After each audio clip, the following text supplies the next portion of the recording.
Assalomu alaykum. Ekran oldidagi qarindoshlar. Hammanglarga Abdurim G'aniydan salom. Hammanglarniki yangi yil muborak bo'lsin. Janob Alloh yangi yilda hammamizning ishlarining muvaffaqiyatli bo'lishini, shundaqla Sharq Turkiston mustaqillik harakatida yangi yilda yangi bir sahifaniki ochilishini, Sharq Turkiston mustaqillik uchun yaxshi qadamlarning besishini umid qilaman. Bugungi suhbat programmamiz Suriyadagi Uyg'ur qurolli kuchlari Sharq Turkiston qurolsiz ozod bo'lamdi. Bu temada biz bir qancha savollarni tayyorladim. Bugungi suhbatga Amerikadan Nurmuhammad Musaboyev akamiz, shundaqla Germaniyadan Abdurimjon akamizni taklif qildim. Assalomu alaykum Nurmuhammad aka, Abdurimjon aka. Uyg'ur choyxonasi suhbat programmasiga kelganlarni qizg'in qarshi olaman. Aleyküm assalam. Aleyküm assalam. Yangi yillar muborak bo'lsin. Rahmat. Unda qolib qolsa, bugungi suhbatga temiz dedik, Suriyada Uyg'ur qurolli kuchlari ham shunaqa Sharq Turkiston qurolsiz ozod bo'lamdi. Bu temalarda qancha ko'p munozara bo'lsa, shuncha yaxshi. O'xshamagan nuqtalardan o'zimizdagi Sharq Turkistondagi qurolli kuchlarga, shundaqla Uyg'urlarniki mustaqil harakatiga har qaysi nuqtalardan fikr qilib, qancha ko'p suhbatlar o'tkazilsa, shuncha yaxshi bo'ladi deb qarayman. Shuning uchun biz bugun bu suhbatni programmani o'rlashtirdim. Bevosita hakim savolga kiray. Birinchi savol: Suriyadagi Uyg'ur qurolli kuchlari qanday paydo bo'ldi? Suriyada zodi qanchalik Uyg'ur qurolli tashkilotlari bor? Bu qurolli tashkilotlarning asosiy maqsadi nima? Bu savoldan boshlaylik. Shundaqla buni qaytib qo'ygan yana bir savol: Uyg'urlar Suriya, Iroq, Afg'onistonga yig'ilgan Uyg'ur qurolli kuchlarini Xitoyningki bu uyini, Xitoyningki adimi deydigandek har xil ko'z qarashlar o'ttirib chiqib to'rga ko'ryapmiz. Buning sizlar qanday qaraysizlar? Bu savolni eng avval Abdurimjon akamizdan boshlaylik. Xo'sh. Aleyküm assalam. Rahmat. Endi bu Suriyaga Uyg'ur qurolli kuchlarining Suriyaga kelishi bu yaqinda boshlangan bir hodisa emas. Yani chet elda shu Uyg'ur qurolli kuchlari qachondan boshlab paydo bo'lgan, qachondan boshlab chet elga chiqishga boshlagan degan bu nuqtadan boshlash kerak.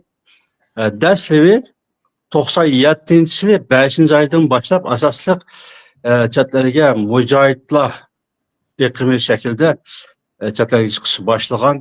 O'rta Osiyoda, Afg'oniston va Pokiston qatorliq rayonlarda bular toplashib, har xil iqlimlarga bo'linib ham birlashib degandek 2001-yili shu 11-sentabr hodisidan keyin Amerika Afg'onistonga hujum qilganga qadar shu Afg'oniston bilan Kashmir rayonlarida bular o'zining mavjudligini saqlab davomlashgan. 11-sentabr hodisidan keyin Amerika Afg'onistonga kirdi. Undan keyin u yoqlardan asta siqib chiqarilib bular Iroqda, Pokistonga qarshi rayonlarda faoliyat ko'rsatib, yo'shirin holatda, ba'zi ochiq oshkora holatda qisqa filmlar e'lon qilib turgan bo'lsa-mu, to 2011-yilga qadar bularniki shu Pokiston tarafida asosliq o'zini saqlab davomlashtirib kelgan. 2011-yili Suriya Arab bahori harakati bilan Suriyada bu qurolliq harakatga aylanish, ya'ni ichki qurolliq to'qinish boshlanib ketgandan keyin asta shu 2012, 2013 va 2016gacha shu 4-5 yil jarayonida bu qurolliq qismlar burunqi 97-yili chet elga chiqqan dastlabki tarmoqlardan boshlab, keyin vatandan 2012-yildan boshlab vatanda yangidan chiqqan qancha o'nmig'ilgan Uyg'urlarniki bu shakl qidilishi bilan Suriyada 10 yillik bir musofani besib o'tdi bularning mavjudligi. 10 yildan eshib ketdi. Suriyada asosliq faoliyat turyapti. Bularniki kelib chiqish shakllanish jarayoni shu. Endi bularniki endi bu qurolli tashkilotlarniki asosiy maqsadi nima? Bu qurolli tashkilotlarniki har qaysi davlatlarda bir qurolli kuch shakllantirdi. Bularning asosiy maqsad muddasi nima? asosiy maqsad muddaosi boshdan boshlab bak aniq emas. Bular o'z ichida hammasi Uyg'ur mujohidlar, Uyg'ur qurolli kuchlari, Uyg'ur qurolli harakatlari deb atalgan bo'lsa-mu, nomi Sharqiy Turkiston Islom jamoati, Sharqiy Turkiston Islom partiyasi va oxiriga kelib Turkiston partiyasi, Turkiston Islom partiyasi. Cho'ng jamoat, kichik jamoat degandek har xil nomlar bilan atilib, tarmoqlarga bo'linib, mundaq mavjudlik davomlashib kelayotgan bo'lsa-mu, ammo bularningki bir qismlari biz Sharqiy Turkistonning mustaqilligi uchun qurolli harakat qilamiz deydigan ochiq oshkora bundaq bayonotlar bor. Bir qismlari masalan 2016-yillar Iroq va Suriyaning bir qismida o'tirib chiqqan Sham islom xilofati degan bunga qaytilgan minglagan Uyg'urlar bor.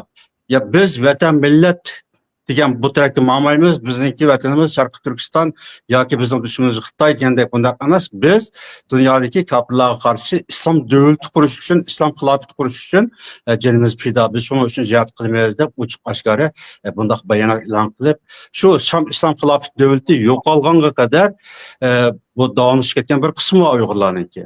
Endi Suriyadagi Uyg'urlar degan chaqda bular mushta bir qancha turga bo'linadi. Hozir ham Sham islom xilofati davlatiga aktiv qatnashganlarning o'zi Suriyaning qandaq yerda bor o'ynoq emas. Biz bildiğimiz asosli Kürtlar rayonida asirga tushib qolganlarini bilamiz. Ammo ularning hozirmi yana boshqa bir yerda o'zining qurolli harakati bilan aktiv turayotgani bormi yo'qmi? O'rnida mening ma'lumotim yo'q bo'libmi? Ammo hammamiz Uyg'urlar hozir bilayotganimiz Turkiston Islom partiyasi eng oxirida shu Sham ozodlik harakatiniki g'alabasi bilan to'liq o'tirib chiqdi bular. O'ziniki Suriyada ekanligi ham qurolliq tashkillik holda o'zini oshkora o'tirib chiqadi. Avval shu. Bularningki maqsad nima degan chaqda maqsadi Uyg'ur qurolli harakati esa birli tashkilotning ichida, ya'ni Turkiston Islom partiyasining ichidagilar guruh emas, buning ichida yuqorida men degandek bir qancha iqimga bo'lingan, ba'zi iqimlari hozir asosliq nomi o'chgan holatda asosli hozir mavjud bo'lib turayotgani biz shu ustida munozara qilayotganimiz, hozirgi tor dunyosida 5 munozara qo'zg'alayotganlar ham shu Turkiston Islom partiyasi ham shu iqim. Bular endi Sharqiy Turkistonda biz ozod qilamiz, Xitoydan vatanimizni uzilgisi ozod qilib, u yerda bir islomiy davlat quramiz degan bu bayonotni hozirgi vaziyatda ochiq e'lon qilyotdi. Bularning maqsadi shu hozir. Maqsadi shu. Endi hozir bu shu 11-oyning 12-kuni, ya'ni Sharqiy Turkiston Cumhuriyet kuni munosabati bilan shu Turkiston Islom partiyasi bir video e'lon qildi. Bu videoni ko'rgan har bir Uyg'ur ajoyib bir hayajonga cho'mdi, lekin nurg'un o'xshamagan savollar paydo bo'ldi. Ba'zilar buning kuchli qarshi bayonotlarni e'lon qilganlar bo'ldi. Hatto bular Xitoylarning o'yini, Xitoyning odamlari bu bizning Uyg'ur davosiga qattiq salbiy ta'sir ko'rsatdi degandek har xil fikrlar bo'ldi. Mushtan siz qanday qaraysiz? O'raki endi bundaq qarashlarning o'zini tubdan xato deyishkim bo'lmaydi. Bu iqimlarningki kelib chiqish boshlanishidan tortib tam shu yaqinqi mezgillargachilik bularning mavjudligida nurg'un shubha ahvollar bulug'liq. Ondan keyin shu Turkiston Islom partiyasiniki hozirgi shu mavjud o'tirib chiqqan shu partiyaning o'ziga kelgandimi, masalan 2008-yildan boshlab 2016-yilgacha vatanimizning har qanday yerda bir Xitoyga qarshi bir harakat yuz bersa yoki Xitoy ichida bir harakat yuz bersa, bular yuziga niqob kiyib o'tirib chiqib bayonot e'lon qiladi. Bu Turkiston Islom partiyasiniki mujohidlari Xitoyga qarshi bu harakatni elib bordi deb shunday bayonot e'lon qiladi.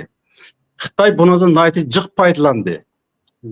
Vatanimizda umumyuzlik lager qurib, millionlab Uyg'urlarni qamashning o'zidimi, xalqaro diplomatiya sahnasida Xitoyning yengib chiqishidimi, mushlarni bergan bayonoti va vatanning ichida Xitoyga qarshi elib berilgan qisman harakatlar Xitoyga naq isbot paket bo'lib, biz mushundaq bir vahshiy xalqning tinch amonligini buzadigan davlatninki tuproq putunligiga tahdid qiladigan bunday kuchlarning o'zini biz tarbiyalab, jazolab, o'zgartib, tinchlik bir vaziyat yaratamiz. Shuning uchun biz bu ommaviy tarbiyalash markazini ochdik. Buni 2018-yili 2018 11 ayın 5 günü BDT'de sizin şu vaqtda namoyish qilib Janvaga borgan ko'pchilikdan o'qirib. BDT'de Xitoylar bu ishni paket qilib ko'rsatdi. Uyg'urni qo'llagan davlatlar asosiy yengildi o chaqda xalqaro diplomatiyada Uyg'urni qo'llaganlar yengildi. Xitoy ustunlikni egalladi. Mush ishlarga vatan ishchi va sirtidagi mushu mujohid shakillik qarindoshlarimizniki qilgan harakatlari yoki bergan bayonotlari nihoyatda puxta asos yaratib bergan Xitoyga. Bu tarafini ko'z tutgan chaqda kishilarniki bular gumonliq odamlar, bular Uyg'urga ziyonkashlik qilgan bir ishga dasmiy qilinadigan ko'zirib mushta xato ishni Uyg'urlarga qalpoq yedirishga Xitoyga bir bahona isbot tayyorlab qo'yilgan mush yo'lga dasmiy selinadigan kishilar deb qarab keliglik. Men shunga bir qismi. Men bularni to'liq butunlay hammasidan bunda xato odamlar deb unda qaramayman. Ammo bularning qilgan taktikaları, e'lon qilgan bayonotlari darvaqa 2008dan 2016gacha bu haqiqatan Uyg'urlar uchun foydasiz bir sharoitni tashkillagan. 2016-yil, 2017-yil boshlab Xitoy umumyuzlik lagerga solib, ommaviy bostirgandan keyin haqiqatan bir yardım harakat bo'lmadi. Mayli vatanning ichida bo'lsin, mayli Xitoy ichida bo'lsin, Xitoyning bu irqiy qirg'inchilik jazolariga qarshi biror qatim portlash bir harakat bo'lmadi. Buning o'zimi yana Xitoyniki ommaviy lagerga solib icra qilgan bu tadbirining unumli bo'lganligini dunyoga isbotlab berdi. Agar bu yerda Xitoy bu fursat bersa, ya'ni kamchilik qo'yib bersa, bular islom xilofat quramiz, har turli ishlarni qilamiz deb bu yerda mushtaq portlash olib borilgan shunday haqga Xitoy haqiqatan tadbirlik jazo qo'llanib, chora qo'llanib, bu yerda tishni amalga oshirdi deb buningga naqamdi bir fakt bo'ldi, isbot bo'ldi. Dunyoni qoyil qiladigan bir isbotlar o'tirg'i chiqdi shuning bilan. Agar 2016-2017-yildan keyin Xitoy ommaviy lager qurgan chaqda o'sha yerda portlash bo'lgan bo'lsa, Turkiston Islom partiyasiniki bu azimatlar shu vaqtda bayonotlangan bo'lsa, ay Xitoy bizning ota-onalarimizni, urug' tuqqanlarimizni lagerni qo'yib ber, bo'lmasa sana xotirjamlik bermaymiz deb bir kuchli bir inkos e'lon qilgan bo'lsa, Xitoyga qarshi kuchli bir tadbir, bir harakat qo'llanib olgan bo'lsa va nadli bo'lmaydi.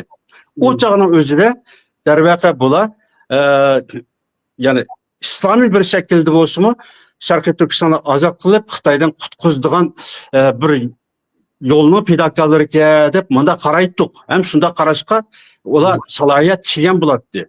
Ammo unda bo'lmaydi. Bo'lmagandan keyin bularning ustidan shubha nihoyatda ig'ir darajada davomlashib kelyapti. Men shu bu qilganlarning biri. Rahmat. Rahmat. Nurmuhammad aka, sizniki bu vaqtdagi ko'z qarashlaringiz qanday? Buni Abdurimjon yaxshi so'zladi ham, men ham ozroq farq bor. Endi savolingizning birinchisi bu Suriyaga Sharqiy Turkiston ozodlik qurolli qismi qanday yig'ilib qoldi degan on tarixini men qisqa so'zlab, ishtik so'zlab tutyapman. Ya'ni vatan 1949-da bizning vatanimiz mustamlik tushgandan keyin bir turkum da'vogarlarimiz ziyolari chet elga chiqib da'vo qildi. Buni Turkiyada, O'rta Rossiyada deymiz. Ular mayli qanday shaklda qildi da'vo qildi. Ikkinchi turkum vatanda necha turli qurolli inqiloblar bo'ldi. 60-yillari, 70-yillari hammasi mag'lub bo'ldi. Oxirgi inqilob 1990-yili Barin inqilobi bilan qurolli inqilob qildi. Inqilob qilib, o qurolli inqilobni bu yerda g'alaba qilamadi, chunki o'ng'aylab qo'shib qoldi, butun qarorgohi, ya'ni qo'mondonlik ishlar emas bo'ldi.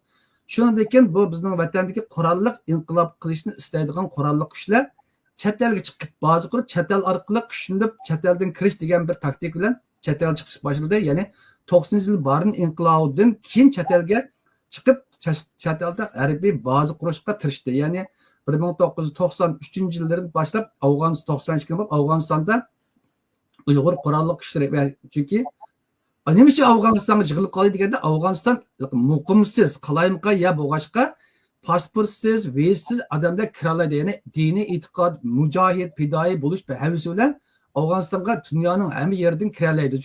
Shu fursatdan foydalanib bizning Uyg'urlarning pasporti va pasport yo'q vatandan qanday shakl chiqqan bo'lsa, Afg'onistonga yig'ilaydigan bir fursat bo'ldi. Shu yerda yig'ilib qurolliq tashkilot qurdi. Ya'ni Sharq Turkiston Islom harakati degan tashkilotni Hasan Mahsum qurdi. Bu yerda bir turkum faoliyat qildi, lekin faoliyatni bizning vatanga akramadi. Chunki u yashayotgan Afg'oniston hukumati uni ruxsat qilmadi. Qilmaganki ular vatanga bir faoliyat qilamdi. Uni to'g'ri tushunish kerak. Ammo Hasan Mahsumning Erkin Osiyo radiosi o'lab ketishdan bir oy burun Erkin Osiyo radiosi bergan bayonotida bizning g'oyamiz G'arbga yamrisi qarshi emas, dushmanimiz Xitoyga qarshi, biz chet elda kuchlanib, tashkillanib Xitoyga qarshi kurash g'oyasidan beri yig'ilgan, bizning hech qanday bir chet eldagi jihodchilar yoki islomiy harakatchilarga aloqamiz yo'q deb aniq bayonot berdi. Bu bir yaxshi bir diplomatik bayonot. Shundan afsus, rahmatli bu yerda Pokiston bo'lmasdan tugab ketib qoldi. Anadaki Afg'oniston Amerikaning ishg'oli bilan Pokistondagi bu Taliban bo'lsa yoki boshqa bizning Uyg'urlarmi u yerda taqab ketdi, 22kisini Guantanamoga solab qo'ydi, keyin ular qo'yapti. Anadaki Suriyada qalamqoshlik boshladi. Ya'ni 2011-yilda boshlab Suriyada bir yana qalamqosh bo'ldi. U yerda yana qandoqdir qora bayroq islomiy harakat nomida dunyoning har qaysi joylaridan yana ikkinchi qatim jihodchilar yig'ildigan bir fursat yana paydo bo'ldi. Bundan foydalangan ekan bizning chechilib turgan chet eldagi mujohidlarimiz bardig'aya istab yana bir bo'shliq deb Iroqqa va Suriyaga mangdi. Endi vatandan 2012-13 boshlab bir turkumlar yana chet elga chiqib boshladi. Ammo chet elga chiqqanlar manda Uyg'urlar manda chet elga chiqqan bu bir turkum Uyg'urlar bizning vatandagi diniy e'tiqod eng kuchli, eng taqvodor kishilarimizda. Bular chiqqanlar Turkiyada va hozir Suriyada bular bizning taqvodor eng taqvodorlar. Chunki bular Xitoyning o'z vaqtida hech qanday qonunlarini ijro qilmadi. Uning bo'ysundi. Masalan, Xitoy bizga pilolik to'g'ritab shaharga 2, yeziga 3 ta bola buyurib bersa, biz o pilolik to'g'rini ochirib, shaharda bir yezida ara 2 ni topgan bo'lsa, bu la Xitoyning hech qanday qilmay 3 dan 4 dan 5 dan hatto 2-3 dan xotni elib 10 dan bal topib qoldirgan. Tipi bular balları qanunsuz qoldi, qarnopos. Chet elga chiqay desa, ularni pasport ololmaydi. Ularning chet elga chiqishisi va ijro qilgisi bor. Bo'lmadi. Oxiri bular birinchi turkum mang'allari buni boshqa xiyoldan o'ldirsak bo'lmaydi. Endi birinchi turkum mang'allari o'zining pulining kuchi bilan Tayland, Birma, Malayziyaga chiqdi. Bu ikkinchi turkum mang'allarda bo'lganda endi dunyo Xitoy bexatarlik o'rinlari sajdi bildi. Endi bilmaydi deyishmi xato. Ya'ni bir turkum her turkum o'zlarini qopib o'ylab, rang-darang keyingi 5-10 dan balni etaklab, Qashqa, Xotan, Aqsudan minib, kun mingicha berib, u yerdan Taylandga, Birmaga o'tgan bir turkum rang-darang Uyg'ur to'pini Xitoy bexatarlik o'rinlari ya'ni anchadan bilmaydi emas, bildi. Bilib bularga yo'l qo'ydi. Nima uchun yo'l qo'ydi deganda, mencha Xitoyning 3 niyati bor. 3 g'oyasi uchun bu Uyg'urlarning chiqib ketib, bir turkum Suriyaga, Iroqqa ketilishini istadi.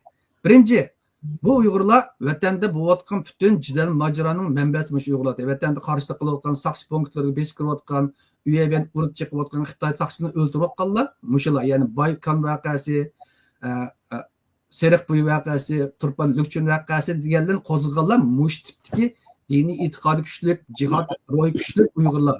Bo'g'ashqa bu Xitoy bu bir turkum guruhdagi Uyg'urlardan chiqarib o'tib qutulishdan qoldi. Ikkinchi turkumda bu Uyg'urlarning barayerining Suriya va Iroq ekanligini bildi. U yerda Daesh ya'ni ISIS degan narsa bor. Ular qitildi. Shundan xalqaro Uyg'urlar bir terrorist guruhiga kirdi. Men Uyg'urlarni bostirayotgan men aqlimda xalqaro men qilayotgan haqli ko'rsataman degan niyat bilan uni qildi. Uchinchisi o'zining ko'nglida planlayotgan 2013-2011 yil Xitoy bu keng ko'lamli qirg'in qilish, lager solashni ular ideyasi bor, plani bor. Shu planni ijro qilganda uningga qonuniy paket, ya'ni dunyoga ko'rsatilganda men menda bu o'tqashqa qildim deganga bir paket izlashchi bu 3 xil sabab bilan bu bir turkum Uyg'urlarning bizning vatandan qochoq yo'ldan chiqib ketishiga balkim 5000, balkim 10000 deydi, men bilmayman qancha, lekin 1000 kam emas. Ayda Uyg'urlar chiqib ketib, bizga Xitoy ruxsat qildi. Ya'ni Xitoy yuqorqi 3 maqsadga yetishadi. Endi Xitoy buning maqsadiga yetdimi deganda, mencha yetib birinchi qismiga yetdi, ya'ni Ashturki isyankardan qutuldi. Ikkinchi, uchinchi turdikilarga qisman o'zi yetdi degandi, lekin yana yetmadi. Chunki xalqaro Xitoyning bu deganlari ishonmadi. Chunki u yerda zulmning borligi, ve de Uyg'urlarning chiqib ketishga majbur bo'lganligini Xitoy uni qo'llaydigan 3-dunyo ellari uni ma'qul degan bilan G'arb demokratik ellari Xitoyning bu talabini qabul qildi va Uyg'urlarni yana o'xshashda 2003da Sharq dunyo xalqaro terrorizm tashkilotini qabul qilmadi, kirgizmadi, ya'ni Xitoyga ergishib Uyg'urlarni tanqidlab berdi. Ya'ni bu yerda Xitoy bu oxirgi 2-chi, 3-chi g'oyasiga yetolmadi. Ammo bizning Uyg'urlarni qirdi. Endi Uyg'urlarni oxirgi bir savolingiz bor, Uyg'urlarni Xitoy bu o'yindan chiqadi degan. Xitoyning o'yini yo'q. Xitoy hech bir qachonda o'ziga yo'q, tuturma gap bo'ladim. Buni men degandim, tur dunyosi bek qo'lg'oldi, o'sha davomli qilib sen quloq qo'yishni deyman. Ko'pchilik men anglagan bu savollarni bu birlikka yuzaki abstraktni yoki bo'lmasa bir taraflama qarash. Har qanday odam jindan to'yg'anda bir yo'ldan chiqadi. Masalan, jindan to'yga chegara buzib chiqqanlar bor, turdan qochganlar bor. Inson o'zini saqlash uchun tirishchilik qildi. Bu Uyg'urlar tavakkul qilib, birinchi Allohga tavakkul qilib, mangdi, yo'lini birinchisini Alloh ochganmiz, keyingisini Xitoy ko'z yumdi chiqib ketdi. Lekin Xitoy boy degandek yig'da hech bir qachonda Xitoy o'zi qarshi qurolli kuchni Afg'onistonda yoki Suriyada kashf qilib, uning qarshi urishman deb unda ishni qiladi, chunki araligi yo'q. Masalan, bu qo'mondonninki ikki bolasi ayoli Suriyada o'lib ketibdi. Agar mushlar Xitoyning taklifi bilan chiqqan bo'lsa, Xitoy yetishtirgan bo'lsa, ikki bolasi o'ldirib beramdi. Xitoy o'ldirmaydi, saqlab qolish kerak. Shuna qilib Uyg'urlar buning ishini balki Xitoyning odami yo'q emas, bor arzu tiqqanlari. Chiqayotgan necha ming ichiga Uyg'urlarni kuch kiritadigan ISIS tarafga, JAISH tarafga mangdiganga kuch kiritadigan bir turkum Xitoyning odamdan arzu qo'shidi. Bor, yo'q emas. Ular qo'shib bir qism Uyg'urlar Iroq borganki bir qismda Iroqqa va Suriyaning sharqidagi va DAESH, ISIS qaytildi. Bir qismlari ya'ni to'g'ri niyat bilan men Sharq Turkiston uchun, xalqim uchun jihad qilib, u yerda tarbiyani vatanni ozod qilman deydiganlari Suriyaning g'arbiy qismidagi o'qituvchilar qismi qo'shilib, u yerda saqlanib, bugungi Uyg'ur qurolli qismini saqlab qoldi. Shuni men deyman, biz Uyg'urlar qurol ko'targandan qochimiz, qurol ko'tarmaganni gap qilmaymizda. Qurol ko'tarish o'ng'ay emas, qurolliq da'vo oson, chunki qurolliq da'voda hayot ketish bor, o'lim bor. O'shini qo'rqmay, mushlar jinni pido qilib, xatarni ilib chiqqankan bu azimatlarimizni har qanday xalqaro qarilishimi biz oqlashimiz kerak. Chunki u bizning nimamiz. Masalan, Xitoy qarilsa, Xitoyning qarilishidan qo'rqmasligimiz kerak. Chunki Xitoy qarilaydi. Biz to'g'ri gap qilsak ham qarilaydi, xato gap qilsak ham qarilaydi. Inson haqida deb 20 yil vaqirdiq, yana tillayotdi. İnsan söhbətli şeydə bizning Uyğur təşkilatları söhbətli şeydə federasiya bo'lsin, Xitoy demokratlar birlashib baxtdi, yana tillaydi. Chunki Xitoydan bizga yaxshi gap yo'q.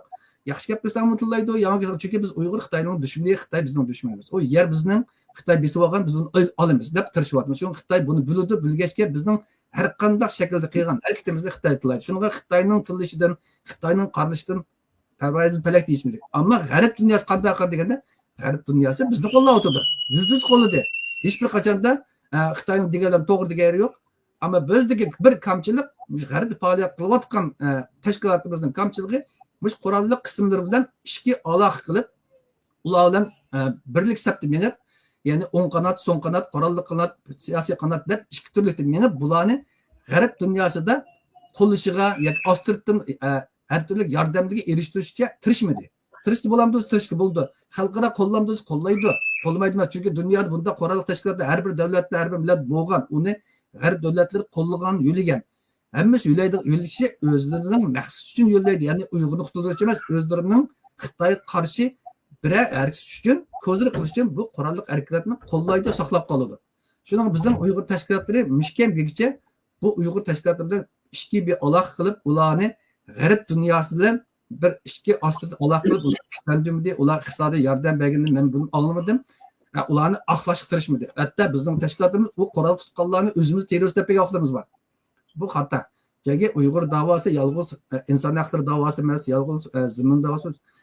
Biz da'vo qilayotgan ekan, hammasi qilayotgan hamma tashkilotlar tang ilib bo'lmasak, quruq namoyish, quruq inson haqlaridan bizning masalamiz olinmaydi. Quruq qurolli kurash bilanmi biz Xitoyni urushda yengolmaymiz, ozod qilamiz. Shunga birlashish kerak. Shuni astirtib bu ikkisi bu ishni qilolmadi hozirgacha. Menimcha hozircha men mushrik deb turay, endi chiqqan so'zlayman. Rahmat. Abdurrahim sizniki qatag'an nimangiz bor? Bo'lmasa ikkinchi savolga o'taman. Aminiki Nurmat Musabayniki fikriga qatta oxirgi so'zga ozroq qo'shib qo'ying ba. Ilqi vatandan chiqqanlarning o'ziga vatan ichi va sirtida hijratga tashqatgan tabliğ ishlarni Nurmat Musa bayonotdagi anglamagan o'xshaydi, anglasimi unutib ketgan bo'lishi mumkin.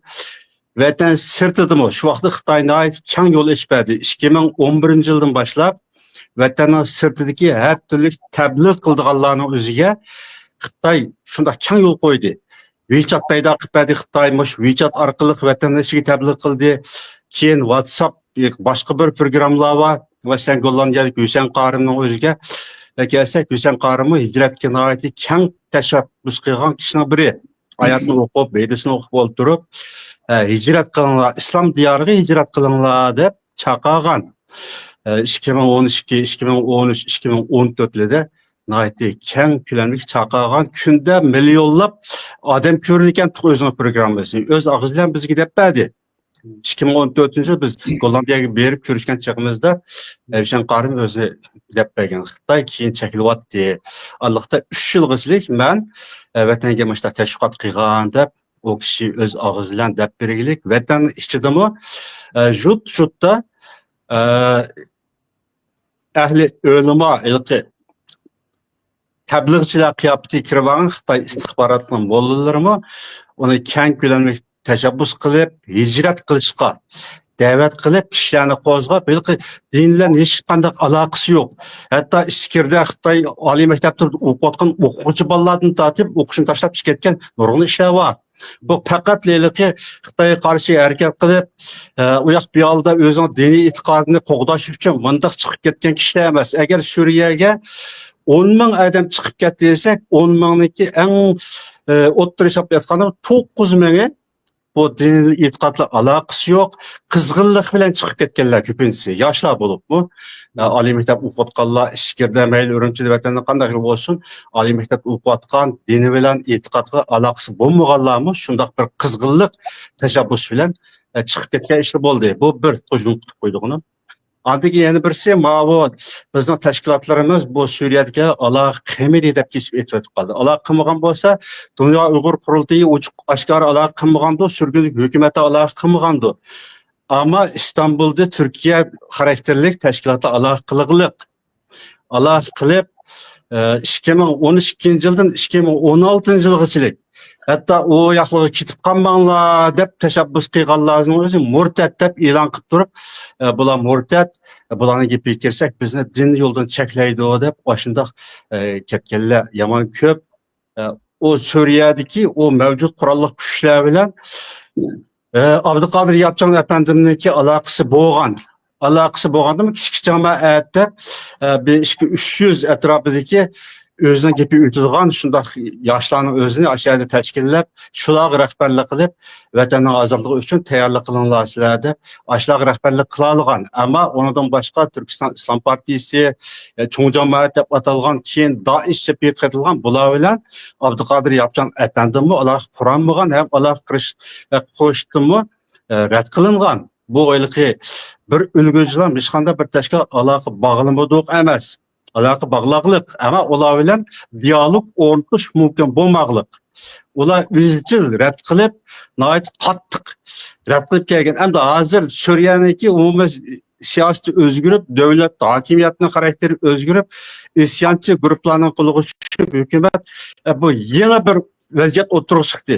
Hozir Suriyada ajoyib insonlar tasavvur qilolmaydigan, odamning aqlidan o'tmaydigan bir vaziyatlar hozir o'tirib chiqdi. Buniki hozirgi bir ko'rinishiga qarablan biz bularning boshlanishini tortib, o'ttir jarayoni va oxiriga biraqlan yakun chiqaramaymiz. Hozirgi shu o'ttir shakllanayotgan hozirgi vaziyatning o'zidan balki Abdurahimjonning savoli bordi, unga keyin kelamiz. Gap shaxmat takrorlab gapirsin. Mishni qo'shib qo'ymoqchi. Hozir endi bir o'tdi. Birinchi Abdurahimjon degandek mandağılık təbliğlər oldu, icra qıldı. Mən ona qısqal dəvət. Yəni Xitay közündə yol verdi degenim aşu. Yəni Xitay işte çıxınlar deyib yol verdi. Hətta özünün casusları arzulatıb bunu çıxardı dedim. Bax, o Xitay yol çıxarsa, Xitay mağul demirsə, bu onun Uyğur Taylar çıxamaydı. Hətta 100 Uyğurum çıxamaydı. Bu Xitay yol verdi. Məqsədi bay mən yuxarı degan 3 məqsəddir. İkinci alimsi qoşub qoyduğum tashkilotlar qo'shimcha dedim, o Turkiyadagi tashkilot aloqasi bor. Chunki u Uyg'urni etkaganlarmi Turkiya hukumati o'zi Malayziya pasportini etkagan bo'lsa, u Uyg'urlarning aloqasi bor. Meni deganim g'arb davlatlarida bizning imtiyozli va tashkilot rahbarlarimiz bor. Bu davlatlarga nima ularni g'arb xuddi bugungi Suriyada kurdlarni g'arb o'z qantiq olgandek, bizning Suriyada Uyg'urlarni bizning g'arb qantiq olgan bo'lsa, bu qurolli qism bizga kelajakda foydasi tegadi demoqchiman. To'g'ri. Yani Mishadagi rahmat Arishkanaga hamda o'xshamagan nuqtalardan fikr bayon qilganlarga rahmat. Mushta bo'z yaxshi munozir texnik yaxshi qiziydi. Bir odamniki degan emas, o'xshamagan nuqtalardan fikr bayon qilib yaxshi. Aka Abdumjak siz dedingiz hozir nimadagi u yerdagi cho'ng jamoat ham kichik jamoat. Men anglab qolmay bu yerda ham cho'ng jamoat kichik jamoat deb. Bular nimaga asosan cho'ng jamoat kichik jamoat deb ayrilgan?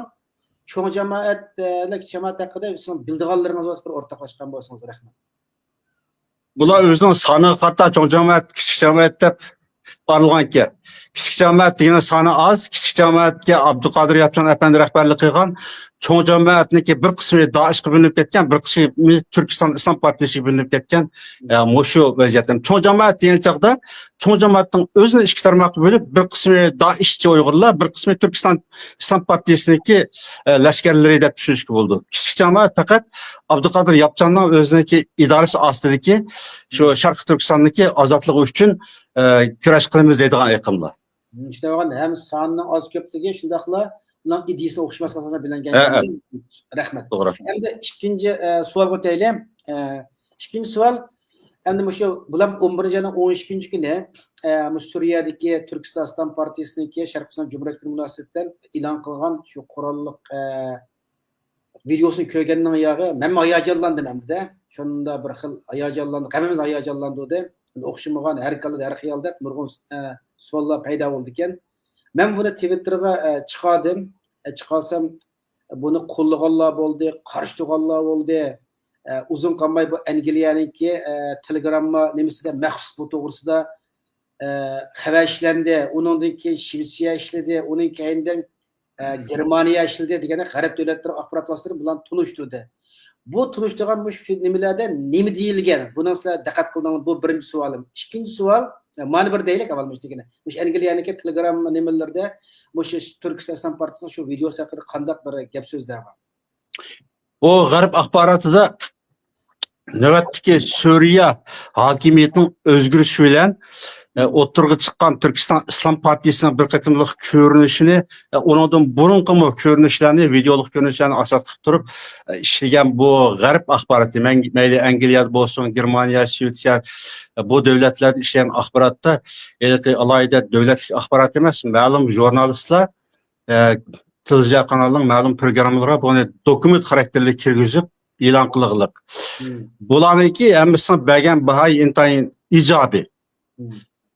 Bular qandaq kelib chiqqan. Masalan, kelib chiqish jarayoni qandaq bo'lgan, qandaq qilib bu Suriyaga yig'ilib qolgan, bular nima ish qilmoqchi degan shu 3 nuqtada nihoyatda yaxshi Uyg'urlarning tarafiga turib, Xitoyga qarshi bir maydonda turib ishlagan programmalar. Bu pek ijobiy.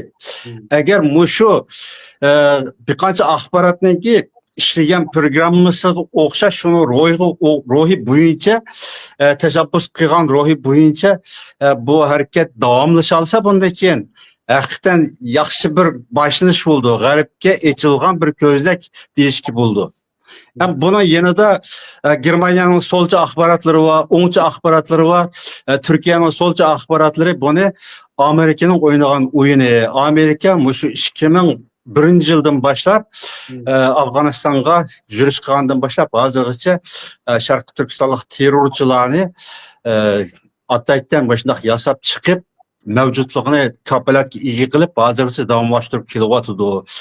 Aslida bu Uyg'ur rayonida g'arb axborotli davron qilayotganga o'xshash unda bir zulm, qirg'inchilik, irqiy qirg'inchilik, ommaviy lager degan undaq bir narsa mavjud emas, faqat jinoyatchilarni jazolayotgan, jinoyat qilish ehtimoli yuqori bo'lgan kuchlarning o'zini tarbiyalab o'zgartirayotgan bir ahvol bor. Lekin bu g'arbningki Xitoyga qarshi qo'llangan taktikalari va Xitoyga qarshi o'ynayotgan ko'zo'r deb mundaq tarafdan chiqib axborot ishlayotgan o'rinlimi bor.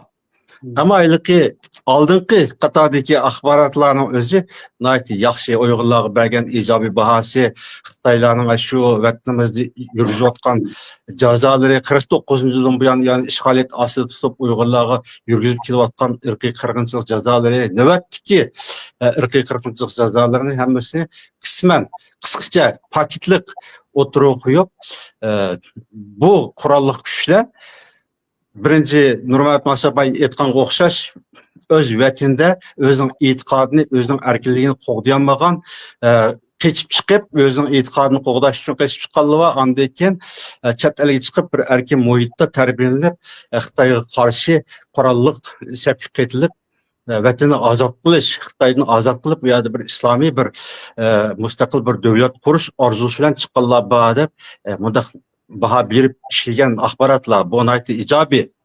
Ama mushu bizniki qurolliq mujohidlarimizning bundan keyingi mavjudligi bunga qanchalik yani ijobiy inkas qaytara oladi onunga bog'liq. Rahmat. Rahmat. Nurmatga sizning qadag'ingiz bormi? Mening o jiq qatığım yok. Abdülcad degandeki bu garip bergen bu gerçi bu YouTube işte taqatdi. Tak çoğun official bir tanıngan bir kanallarda tak bizim beğenmedi. Rast degandek bu Uyg'urning menfaatini, Uyg'urning chiqishini qildirib qilgan. G'arib matbuotlari, g'arib tashviqotlari aldirab pul setilib ketmaydi. Ularda bir insoniy qimmat qarash bor, ularning qimmat qarashi kishilik huquq insoniyat degan prinsip bo'lg'achqa shuni. Türkiye'deki yoki g'arib yoki O'rta Sharqdagi yoki bo'lmasa O'rta Osiyodagi bu axborot organlari hammasi pul setilib ketgan qo'ylar. Bunun davlatlarimiz Xitoyga setilib ketgan, uning axborot ishlayotgan Xitoyga pul bersa, Xitoyning puliga bizni qarlab Xitoyning qilgan to'g'rida ishlab turgan axborotlar nurg'un. Hozir ba'zida Birlashgan Davlatlar Tashkilotiga yo'llagan dokumentlardimi 3 dunyo ellarining qo'l qo'yib yo'llashi bilan ashlarni pullari vatanga olib borib, yolg'onni ko'rsatib, rostlab yo'llashlar bo'lyapti. Bu yerda g'arib bilan taraqqiyot qilayotgan 3 dunyo ellar o'tirda Uyg'ur masalasi qo'llash qolmasida bo'linish bor. G'arib bilan haqiqiy paktosh Uyg'urlarning huquqiy dafsanda bo'ladi, kishilik huquq dafsanda bo'ladi, irqiy qilish bo'ladi deydi. Qolgan mag'ullar hatta bizning musulmon degan davlatlarimiz bo'lsin, hatto qo'shnilarimiz, O'rta Sharq, Osiyodagi bu laqvalar hammasi Xitoyga iqtisodiyotdan bog'lanib qolgan boshqa bular Xitoyning depoziti. Buni endi yengishcha buni bizni kuchli qo'yishimiz kerak. G'aribga chiqroq deyishimiz kerak. Ham shu davlatlarga, ya'ni islom dunyosiga ko'proq tashviq qila olsak, hukumatlarni qoyil qila olmasakmi, jamoatini ozroq qoyil qila olamizda. Ya'ni u yerda bo'layotgan yolg'iz inson haqlari emas, u yerda islomiy ideologiya, islomiy axloq, islom e'tiqodini ig'ir dafsanda bo'layotgan birlik qo'shib, mechitlarimizning cho'chiqotini, tansiqxona, aroqxona, taqilib ketgan mechitlar, cheqilayotgan mechitlar, ko'ydirayotgan qurollarni qo'shib, bizni tashviqotni keng kuchaytirsak, balki islom dunyosidan va uchinchi dunyo ellaridan bizga qo'llaydigan, bizga hissas qiladigan insonlarni jiq chiqadi. Chunki ularning yaxshilari bor-da. Bu yaxshi hamda, bundan hech qanday gap yo'q. Endi u yerdagi Uyg'urlarning u yerda mavjudlik kelajak qanchalik foiz bo'ldi degani bu da endi aldirma so'z deymizda. Endi Mishel mana bir nuqta borda, endi buni hammamizga ayon hozir tor dunyosida qurolli kuchlar haqida Uyg'urlar uchun ikki xil bilinish ig'irda endi. Ba'zilar dedi bu qurolli kuchniki bizga ziyoni yo'q. Shunda bir fursat kelib qolsa Xitoyga qarshi yana mushlarni ishida qarab turadilar. U bu deb manda pozitiv qaraydiganlar bor. Yana bir qismlar bor, zot buni tilla inkor qilib, qarshi vakimda bayonotlarni tartib e'lon qilib ketgani ko'ryapmiz biz narsalarnikini buningda. Bularning bizga butunlay ziyni va foydasi yo'q degandek, bu Xitoyning o'yini, Xitoyning tashviqoti. Mushtingda mushnoqda qanday qaraysiz sizlar? Men og'zini ushla kelib qoldim Davudday. Biz albatta biz Xitoy bilan qurolliq boshma-bosh turishni yengolmaymiz. Bu aniq. Chunki Xitoy kuchli, biz unda armiyamiz, ammo saf tuzib jang maydoni. Hozir bizning Uyg'urlarda bir gapga qurolliq tashkilot qurilib, Xitoy urush qildi desa, xuddi biz chegaradan aytib besib kirdigandek, Tog'daryoda urush qildigandek o'tadi. U budak urush unda bo'lmaydi. Xitoy qarshi bizning ozodlik urushimiz bu maydon urushi bo'lmaydi. Xuddi bugun Suriyada bo'lgandek bizning Xitoy qarshi urushimiz taktiklik urush, ojizlik urush, iqtisodiy manbasiga urush, yuqori texniklik qurollar bilan urush deydi. Hozir yuqori texnik hozir qurol tutish yolg'iz Kalashnikov avtomat tutish emas. Qurol tutish degan gap elektronlik texnik bilish, ya'ni electronic warfare degan inglizcha. Anakin software, yumshoq detalni o'rganish, ya'ni hozir cyber security Xitoyninki kompyuter bilan yaxshi nima qilsa, Xitoyning elektr energiyasini uzish, davlat mudofaasini sistemasini, radarlarini kerak qo'llansa olib keltirish degandek parakendlik harakatlar bo'ldi, energiya manbasini uzib bo'ldi, minayotgan gaz paypalarini uzib bo'ldi. Bu urushda bizga ba'zi bir yerda hurmat qozongan bo'ldi. G'arb davlatlarining Xitoyga qarshi ilib borgan tijoriy urushlarga biz yordam qilgan bo'lmizda. Endi qurolli kurashsiz bizning ishimiz bo'lmaydi, hal bo'lmaydi. Qurolli kurash yolg'iz quruq namoyish bilan yoki yolg'iz quruq qurol bilan biz hal qilamiz. Chunki dushmanimiz Xitoy bak kuchli bu 1949-yildagi 44-yildagidek Xitoyni urib surib chiqarmaymiz qurol bilan. Chunki bizda unda g'azi harbiy kuch yo'q. Unda harbiy kuchni biz nim qilishga bilamiz. Ammo Xitoyni Sharq Turkistonda yashamaydigan, yani bexatar emas, ko'chaga chiqolmaydigan qilib o'tishimiz kerak. Ya'ni Sharq Turkistondan ular energiya manbasi va transport manbasi yo'llari va nurg'un sağan mablag'lar bularni ular xotirjam qilmoqchi. Ya'ni 1960, 70, 80 yillarda Xitoy uyiga kelib ko'chaga chiqolmaydigan bir holat bordi. Xitoyni ashunda qilish kerak. Ya'ni fuqarolar ko'chada mangolmaydigan, bugungidek bizning qizlarimizga erkanaz gaplar emas, bizga qaranmaydigan holatga keltirish uchun biz qurolli chekda har sohada, har yerda urib turish kerak. Shunga qurolli kuch kerak, bizga lozim. Bu hozir Suriyada qurol tutgandek bizning azimatlarimizning necha ming bo'lsa, Xitoyga har sohadan, har yerdan uzg'ul bo'ldi. Urib Xitoyni Sharq Turkistonda tinch yashamaydigan, uxlanmaydigan qilish kerak. Ajda qilgan vaqtida andikin bizgami azroq Xitoy yo'l yo'rgan bo'ldi, bizning gapimizni anglaydigan bo'ldi, bizning qo'limizdan mushtisak. Yana bir gap, Xitoy yomon tumunchi qoqchi, mushti tagandan mushtin qo'rqidi, jim turganni urib o'ldirdi. Hozir biz Uyg'urlar jim bo'g'ashqa qirg'in qo'yadi. Agar bizda 44-yilda qurolli kuchvati gap qilolmagan, sudiyy saloq qilib uchtalikka kelgan 40-30 ming askarga uchtalikka suhbatlashgan, urush bo'lmaganga. Keyin 80-yillar, 90-yillar qo'shnimiz Sovet ittifoqida vatan qaytarish tashkilot fronti deydigan Uyg'urlarning askari bor deydigan gap bor ekan. Askarlarni ehtiyot qilib turadi. Hozir bularning hech qaysi yo'q bo'lgankin, vatandan qarshi qiladigan kuch qolmaganki, Xitoy bizni xohlagancha bo'za ketadi. Agar bizda mayli kichik bo'lsin, cho'ng bo'lsin, bir qurolli kuch bo'lsa, Xitoyga ojiz yerdan ancha-muncha zarba bera oladigan bo'lsa, Xitoy bizga unchalar bo'zaq ketmaydi. Ya'ni bugungi ba'zi bir Uyg'urlarimiz bor, chet elda qurol tutsa Xitoy bizni terrorist deb andaq o'ldirdi, mandaq o'ldirdi. Bu quruq fatvo. Chunki bu gaplar 2000-yil yoki 1900-yillar desa, terrorizm tas bozor tepib o'tgan dunyoning hamma terrorizm. Bu vaqtda hozir biz irqiy qirg'inga uchrab, so'nga pichoq so'nga ketib, jilikni simirayotgan bir vaqtda bizga Xitoy nemiz demayman, qurol ilishimiz kerak. Yana bir masala, bizning da'vorimiz hozirgacha nihoyat yumshoq shaklda ilib berildi. Ya'ni kishilik huquq da'vosi Xitoy bir kuni erkinlashadi, federatsiyaga o'tadi. Shu vaqtda bizga marhamat qilib beriyotdi dedi. Yana birisi Amerikaning NED pul yurib orqali biz Uyg'urlarni Xitoyning ichki qismidagi bir respublika qilish yoki bir oliy avtonomiya qilish maqsadida bizning da'vorimiz 20 yil monopol qilyapti. Buni deyish kerak. 20 yil yo'q biz Uyg'urni qurolli kuch tayyorlaganida biz o'zimiz mana shu tashkilotlar ishlagan, o'zimizning qurol tutgan tashkilotlarimizni biz ancha yaxshi ko'rmaydi. Chunki bizning programmamiz xalqaro qoida qonun bo'yicha Xitoy demokratiyaga o'tadi, Xitoy parchalandi yoki Xitoy federatsiya bo'ldi. Shuning ichida Uyg'urlarni haqqini oldi deydigan bir ideologiya bilan bizning tashkilotimiz shu strategiyalar 20 yil mangdi. Lekin Xitoy bo'sh turmaydi-da. Xitoy biz tashlanuvchi Xitoy qumsanaydi, Xitoy kuta qasqan deb oxirida biz Xitoy qarshi qattiq kuchimiz bo'lmaganlikdan Xitoy oxirida bizni o'ldirib bugungi irqiy qirg'in oldi keldi. Irqiy qirg'ilib millatimizdan 2-3 million o'lgandan keyin endi bizning tashkilotlarimiz mustaqillik qilishga, mustaqillik tashabbusga o'tdi. Ya'ni kechikdik, 20 yil kechikdik. Mush qurolli tashkilotlar bilan biz 20 yil burun aloqa qilib, ularning kuchlaridan g'arbning himoyasiga erishgan bo'lsak, inshaalloh bugun biz bir irqiy qirg'in qolmaydi. Ya'ni u vaqt qurolli qismlar balki bizning chegara bo'ylariga o'rnisha oladi. Ya'ni bir g'arb davlati qo'llasa, bu biz g'alaba qiladi. Men ko'rdik Suriyadagi Suriyadagi shuncha 13 yilga urushni bir Turkiyaning himoyasi bilan fursat g'animat kelgan 13 kunda hal qildi. Ya'ni biz qurol bilan ham siyosiy jihatdan, ham diplomatik jihatdan, ham qurolli jihatdan tayyor bo'lib tursak, bizga inshaalloh bir yerdan fursat kelib qolsa, biz bir Xitoyda o Suriyadagi surib qo'g'laytamizakmi, azroq haq huquqimizni, hurmatimizni ola olamiz deb. Men shunday deb o'ylayman.